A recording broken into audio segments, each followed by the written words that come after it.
दोस्तों मेरे साथ तैयारी कीजिए उत्तराखंड एलटी हिंदी की। तो सबसे पहले हम शुरुआत करेंगे एनसीईआरटी 11 के आरोह से। तो देखिए हम सबसे पहले अध्याय से शुरुआत। सबसे पहले अध्याय में प्रेमचंद जी की कहानी लगी हुई है नमक का दरोगा। तो इसके बारे में हम संक्षिप्त में जानते हैं तथा उससे पहले हम थोड़ा प्रेमचंद जी के जीवन परिचय के बारे में जान लेते हैं।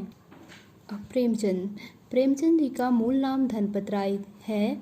उनका जन्म 1880 लम्ही गांव उत्तर प्रदेश में हुआ। उनकी कुछ प्रमुख रचनाएं देखते हैं। उनके उपन्यास देखिए, सेवा सदन, प्रेमाश्रम, रंगभूमि, निर्मला, कायाकल्प, गबन, कर्मभूमि, गोदान।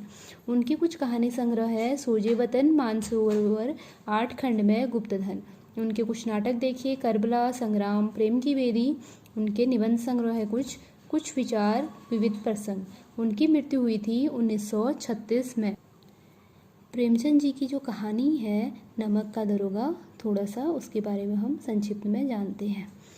तो जो नमक का दरोगा उसका प्रथम प्रकाशन 1914 ईस्वी में हुआ था। प्रेमचंद की यह बहुचर्चित कहानी है जिसे आदर्शन उन्मुख यथार्थवाद के एक मुकम्मल उदाहरण के रूप में देखा जा सकता है। कहानी में ही आए हुए एक मुहावरे को लें तो यह धन के ऊपर धर्म की जीत की कहानी है। धन और धर्म को हम क्रमशः सद्वृत्ति और असद्वृत्ति, बुराई और अच्छाई, असत्य और सत्य इत्यादि भी कह सकते हैं। कहानी में इनका प्रतिनिधित्व क्रमशः पंडित अलोपदीन और मुंशी बंशीधर नामक पात्रों ने किया है। यह जो कहानी है, ईमानदार कर्मयोगी मुंशी बंशीधर को खरीदने में असफल रहने के बाद पंडित आलोपदीन अपने धन की महिमा का उपयोग कर उन्हें नौकरी से मुअत्तल करा देते हैं। लेकिन अंततः सत्य के आगे उनका सिर झुक जाता है। इस कहानी की जो खूबी है वह यह है, ईमानदार व्यक्ति के अभिमन्यु के समान निहत्थे और अकेले पड़ते जाने की यथार्थ तस्वीर इस कहानी की बहुत बड़ी खूबी है।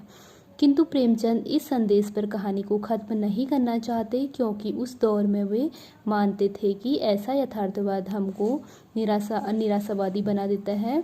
मानव चरित्र पर से हमारा विश्वास उड़ जाता है। हमको चारों तरफ बुराई ही बुराई नजर आने लगती है। जो इन्होंने उपन्यास शीर्षक निबंध से लिया है। इसलिए कहानी का अंत सत्य की जीत के साथ होता है।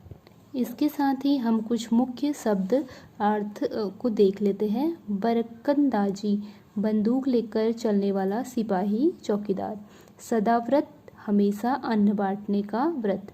मुख्तार, कलेक्ट्री में वकील से कम दर्जे का वकील। अलौकिक, दिखाई न देने वाला।